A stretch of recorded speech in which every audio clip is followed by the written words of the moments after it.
Hey, everybody out there in the unique Genius in 33 world, Strong Communities and Strengths Genius. Thank you so much for tuning in to this fabulous episode on belief. I'm really happy to have Miss Sara with us today. She is someone I've had the fortune to work with and get to know over the last couple of months. And I think this is just a great space for her to be in and talk about her belief. I'm really excited for her to share it with you. And so with that in mind, Sara, please take it away and let us know a little bit about who you are, where you are, what you do, and your top 5 as well. We want to make sure we get those down. Absolutely. Well, thank you very much. I'm honored to be here today. My name is Sara Kelly, and I live in the California, San Francisco Bay Area. I am a policy researcher for the federal government, but I also have a passion for coaching, so I sort of split my time between the two. My top 5 are developer, empathy, relator, belief, and maximizer. Awesome. Fantastic. And so if we are to take a look at what Gallup says about belief, those with belief are exceptionally talented in having certain core values that are unchanging. Out of these values emerges a defined purpose for their lives. So with that, what do you love about your belief talent, Sara? Well, when I first got the word belief, I was sort of wondering what that was. I wasn't quite sure what that meant. I really associate it with being religious, and that's not something that I am. But as I researched more, I realized what belief is, and that it is certainly ever present in my life. What I love about it is it just really is about having a purpose-driven life, and that's certainly what I have. It's often what motivates me into action. It serves as a compass for decision-making for me, and a filter for what I don't want. I mean, I think that's probably where it's been the most helpful, is understanding, like, oh, gosh, no, certainly not what I want in my life. And it really does help that decision-making. I think it really contributes to the confidence I have in those choices that I make. So that I know that, the career I'm picking, the future path I want to follow, whom I want to support in my life, or even just have in my life, kind of goes through that filter and really gives me a sense of confidence that that's the right thing for me. Yeah, I love that filter, that it's the right thing, right? Being able to sort of filter through that. I like that. Yep. So if we were to flip the coin a little bit, where do you feel like your belief can get in your way or trip you up? Yeah. So it is unforgiving. I think it often means I draw a line in the sand. Principled. It can be arrogant at times when it pops up. Okay. And sometimes it can manifest itself as being closed-minded, or not open to feedback, because I have this sense that I know I'm right because I'm making choices based on my values. Right. And our values really are inflexible. This is why when I work with people a lot, I always make sure we include values, because while our talents can shift, right, our values don't. Those are kind of an immutable piece of who we are. And so understanding how our talents and our values are reflecting each other, I think, is really important. Now, you said belief can look arrogant. So what does that mean to you? It's that sense of coming off as, no, I'm better than you, right? I have this belief system that's guiding me, right? Mm-hmm. That I have a sense of purpose, and so anything else beyond that is not right, not appropriate, whatever might be interpreted. Right. So I know that it can come off like that without better understanding. So, okay. Yeah, no, I can certainly see that, right? It's sort of a little bit of a better than, I guess we would look at that, if you took it from a religious phrase, that holier than thou attitude, maybe? Yeah. Right? Yeah. I was like, maybe that's a little bit where that comes from. Belief maybe not in its prettiest place. No, exactly. Right. Yeah. So how have you seen this sort of, throughout your life? I mean, were you this principled when you were a little girl too? So it was interpreted as stubborn, right? I was often told I was stubborn because with a value-driven or purpose-driven sense of life comes passion. So I think that the immature side of it was just feeling, people interpreting it as being very stubborn. So, I look to my mother when I think about being called stubborn because she was too. So my sense is she had belief in her as well, and she really taught me how to feel strongly about things that I believe in.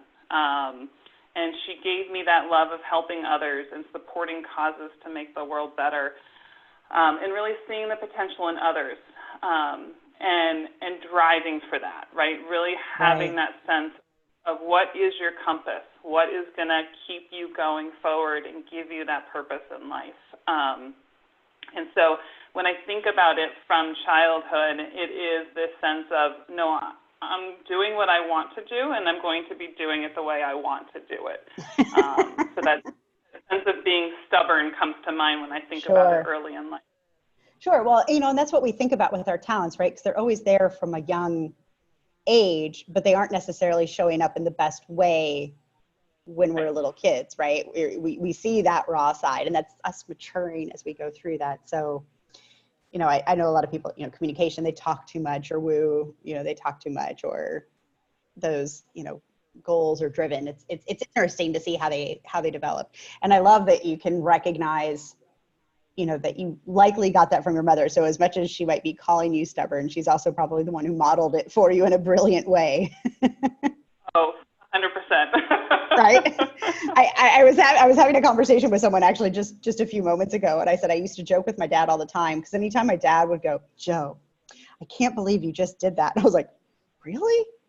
Hi, apple, still attached to the tree, did not fall." Right. Like, would you like a mirror, perhaps? So I can remember if happening a lot. Nothing else from her. It was this passion, and then with that comes the temper, right? It comes this sense that, like, if those values are stepped on, it's, it unchecked can relate in some behavior that's, turns away, rejects others, that kind of thing. So Sure. Yeah.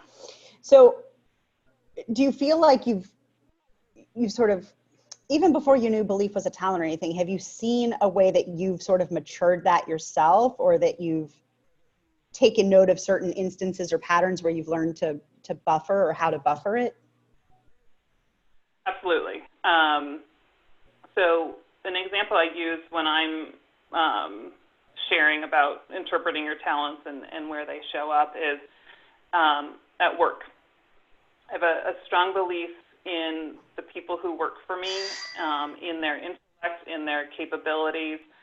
I very much valuing others and their contribution. So when I'm in meetings where people aren't recognizing that, right, aren't recognizing the people who are involved in the work that we're doing, I get really physically fired up inside. And so when I feel that, when I know it's starting to brew, I have learned to just take a deep breath, calm it down, make a note to my own self to acknowledge the individuals later, and get refocused on the meeting and kind of what we're trying to accomplish. So. Okay, great. So if there was something you could tell other people about belief so that it could avoid misunderstandings or their own filters misinterpreting what you really mean to do, what would you want people to know? Yeah, I really think about how people interpret motivations, right? So when I think about belief, I really think about this concept of having the freedom and independence to follow my own actions that align with the value and purpose. And if I can have that alignment, I am completely satisfied. right? My passion is a really strong driver for me, and while I may not have kind of the data or the analysis to support a reason for doing it, if I feel passionate it's the right thing, I will keep after it and follow through. And similarly, I don't need other accolades or acknowledgments or advancements. I will make decisions this way and feel confident that I'm making them for the right reason. So, for example, ask, are you going to go for that promotion? If it doesn't align with what I want, I have zero interest in it. Right. I don't, that's what motivates me. It's got to be aligned with what I really believe in. Well, and I would have to say, I mean, this is maybe a little divergent here, but professional, if we look at that professional conversation, like how this is showing up in your work, you mentioned, right, that you're in policy, but you have this interest in coaching, like definitely not something people would put together necessarily. So would you say that your belief is really driving that sort of that interest or that divergence from where you are? Absolutely. The policy work I do is related to helping others. So I do human service work. So researching what supports can be offered to other people, right, to make their lives better. So, I could pick any policy area given the work that we do. I could be looking at financial investments. I could be looking at defense. But it's this chosen field that aligns very much with the belief talent. Yeah. And now that I have really learned about the coaching world and have invested a lot of myself into it, that sparks that as well. So it may indicate why I'm having a hard time picking between one and the other because they both serve that purpose for me. Sure, absolutely. Yeah, I can see that definitely. So if we look at the other side, so like where do you see belief really showing up for you on the personal side? Yeah, it serves as a really good filter, right? So it helps me choose the activities to invest my time in. And at this point, it's really family-driven. With 2 young kids and a husband, really spending the time with them and activities that they're interested in and want to do, and ensuring that we're doing things as a family unit too. But the flip side of that is it can be overdone, right? So by spending the time there, I really want to do it, and it's hard to let go of it if I don't have the time to do it. Sure. Yeah. So how do you see belief playing well with your other talents? Like, do you feel that there's another talent that really feeds your belief or vice versa? Yeah. Well, what I love about it is I really feel like it's a container, right? It's the other talents I have, right? Developer, empathy, relator, maximizer, are sort of the values that are held by the belief. So, I see the concept of helping others grow, right? Seeing the potential in others, appreciating others for the role they play in my life, giving time and space to others to identify and define their goals. Those are the other talent themes that show up for me, and belief is sort of the container that gives that purpose and drives me towards the things I want to do. Oh, I like that. That actually it gave me the visual of almost seeing your belief like a planter, right? That kind of holds the garden of your other talents. Right. I love that too. That's awesome. That's what came to me as you were sort of talking about. I'm like, oh, that just kind of seems like a plant, right? And everything else gets to flourish because you've got belief underneath it, right? Sort of driving it from that value perspective. So awesome. I love that. And so do you see that there's ever any way where your talents can either cause friction with each other or don't play together as nicely? Trying to think. I'm not sure if it's really friction. Right, I think belief can influence who I want to spend my time with, and what talents I want to invest in. Mm-hmm. So as a developer and maximizer, I really want to help people grow and, get to their full potential. But belief may influence who it is that I want to work with or who I want to support. Okay. So, for example, you and I have talked about kind of where to target some of the stuff that I'm interested in, and have really thought about schools and teachers, and because they are helping my family, I want to give back to them. Sure. As opposed to maybe going after, the big Silicon Valley money or whatever, because Right. there's no value belief that I attach to that. Sure. See, I can see that, but and I guess in a way, because that's one way that it would really be. Honestly, it would be helping. And when I look at your talents, I find it hard to see any possible friction in there. I mean, maybe there is, but it also seems like they're kind of filters that really feed each other really well, right? So, like, when I think of this question, I look at my activator maximizer. Like, there's something really, in my ideation probably in there too, is I am not a perfectionist as a maximizer. Since we share maximizer, I'm not a perfectionist as a maximizer, because my activator will get impatient. So my maximizer is like, this is enough time, this is enough energy, this is good enough, let's go on to the next thing. I want to try the next thing.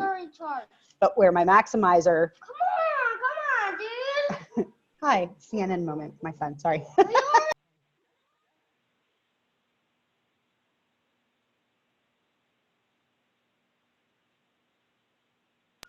So it's one of those things where my maximizer can also be that little devil on my shoulder, that if I see somebody else doing something that I wanted to do, I'm like, oh, I guess I don't need to do that anymore. I'll move on to the next thing. Even if it's something I really love, it can sort of go, oh, but why bother? It's already out there. Yeah. Activator and ideation can certainly come up with something else, right? So they can play really well together, but they can also kind of, it can be the little devil on my shoulder for something.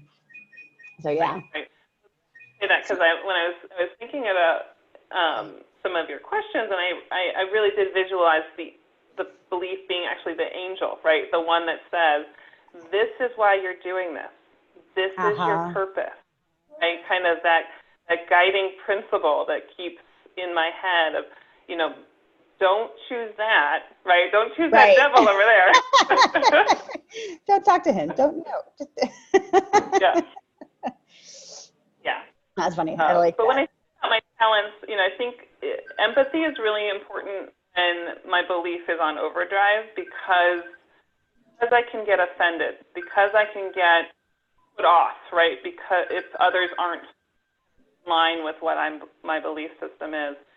So I really need to tap into empathy when I feel I'm in a situation that values are being tramped on. And so I can ignite that to really, try to better understand where someone else is coming from. Yeah, absolutely. All right. So one of my favorite questions to kind of come up to is famous person or fictional character that you feel like really represents belief as you know it. Yeah, no, and I think it's anyone who's really purpose-driven, and whether that's for a cause or for just something they personally believe in and want to see through. And so, immediately Martin Luther King Jr. came to mind, someone who has a really strong drive to do things that are right. So, of course, I'm imposing my own values on that thought, right? Sure. But as I've thought more about it, there may be others too, right? So even Walt Disney, Steve Jobs, right? They're just so driven by a certain passion that I could see belief popping up for folks even like that. Right, and I think that's a really key point to think about with belief is, like you said, when you thought it was a talent, you're like, right? And people have this sort of automatic thought that it has something to do with religion or spirituality, which it doesn't necessarily. It really is about being driven by a sense of purpose. Like there's this, and that your values are really a key part of that, right? Those key values. So, I mean, we all have values and we all have things, but people with belief are really leaning into those values to make those decisions and to choose their purpose and how they move forward a little bit more so than someone like me who has belief a little bit lower. It doesn't mean I don't have values. They just may not be the first thing I lean into when I'm making a decision. Now, it may be very recognizable later that I'm not aligned with this particular vision or this particular thing, but it's not that like automatic, almost involuntary reaction, right? To something like that. Right. Yeah. Right. No. Yeah, I can totally see that. So with belief and this driven purpose and passion, how are you sharing that with your kids? Yeah, I mean, it really comes back to service. So we spend time giving to others, talking about the importance of giving to others. It's very natural to talk to children about sharing and being respectful and that sort of thing, but I think I really hammer in the importance of service to others. So we spend time at the school, we'll go to the cleanup days, we'll volunteer to help teachers who, maybe I perceive as being a little overextended. And so really trying to let them know that this is what we do, right? We've been given a lot from them. It's our turn to give back. Great. So I love that you're modeling that for them in different ways. I think that's super important. That's beautiful. Yeah.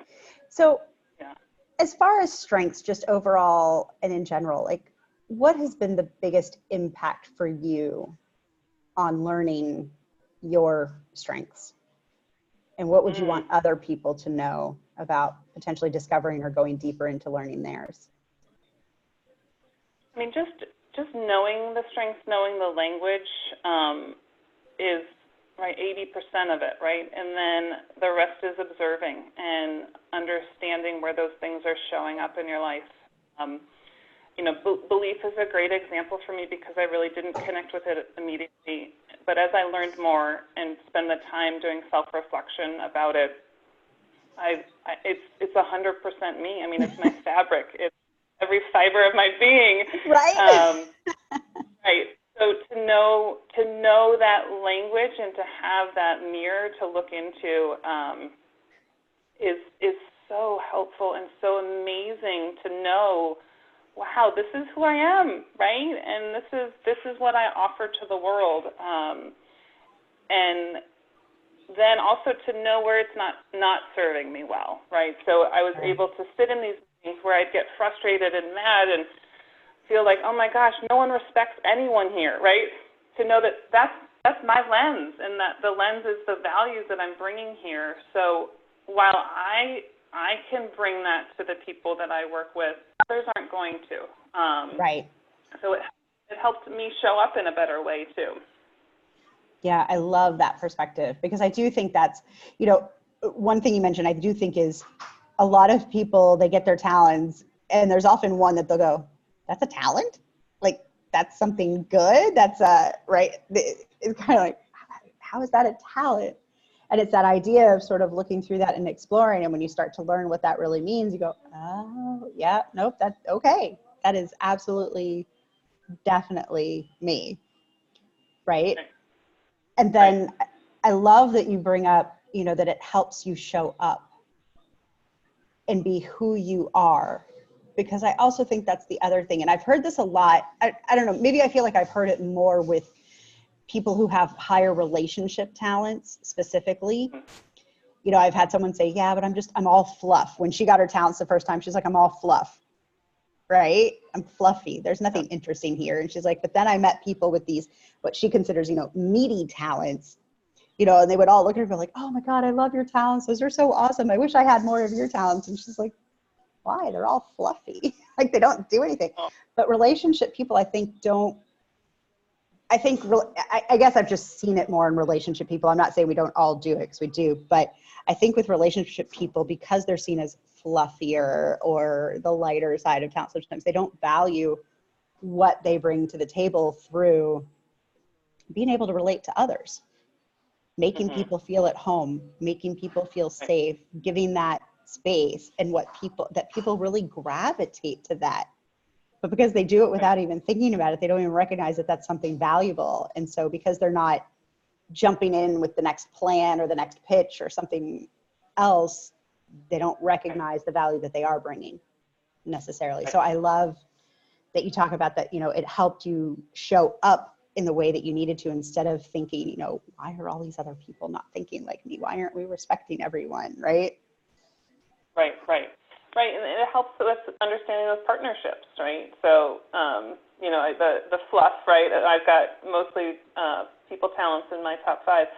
I know that I need to partner with the strategic, or the other folks that fill out that other, part of the wheel, to make it an effective team. And it's just knowing that alone just makes such a difference in your workplace, in your relationships. I'm so grateful to have this information. Well, since you mentioned relationships, does your husband know his talents? Yes. So how do you see that work as for the dynamic for you guys? We complement each other. Let's say we round out our wheel. I think some of the best relationships do, but I mean, has it really helped you guys go, oh, that's just who she is, that's just who he is, and find ways to make the most of it versus, being judgmental of it, I guess? For sure. And certainly in things like, you brought up Maximizer before. That's my engine that drives sometimes, and that's not one of his. And so there's times he just steps back, lets me do my thing. It's crazy when it comes to Maximizer sometimes. And knowing that and respecting that that's, part of my fabric is tremendously helpful in the relationship. Which one of his talents did you get a better understanding of? I'm trying to think, he's definitely got activator. So he's just moving along. I've learned to respect that and appreciate that, particularly in our planning efforts. Strategic doesn't show up until like 14 or 15 for me. So to have someone who's willing to take the reins and just go with planning and the logistics is great, and I love it. I just step away from it. Awesome. Well, I love that. Yeah. Well, this has been lovely to talk to you. Thank you so much for sharing your thoughts around belief, your experience with belief, and just around talents in general. I'm sure a lot of people out there are going to get a better understanding of belief. And I do love that you brought up that purpose and that drive, because that really is, I do think that's a fuel that belief brings to the table that a lot of us overlook based on assumptions we make around the word. So I think that was a really great point to bring up. So for everybody out there listening, thank you so much. I just want to let you know that we have I think we have just one more episode left actually this year. We will see you next week for our final episode of the year, because then we have Christmas on a Wednesday and we have New Year's Day on a Wednesday. So we won't be showing up, but we'll be back in the new year with more great guests. So hopefully you'll check us out next week for our last episode. And also be sure to check out our 1-minute podcast on podbean.com. It's strongcommunities.podbean.com. Thanks so much, Sara. Have a wonderful day, and we appreciate you being here with us. All right. Bye-bye. Bye.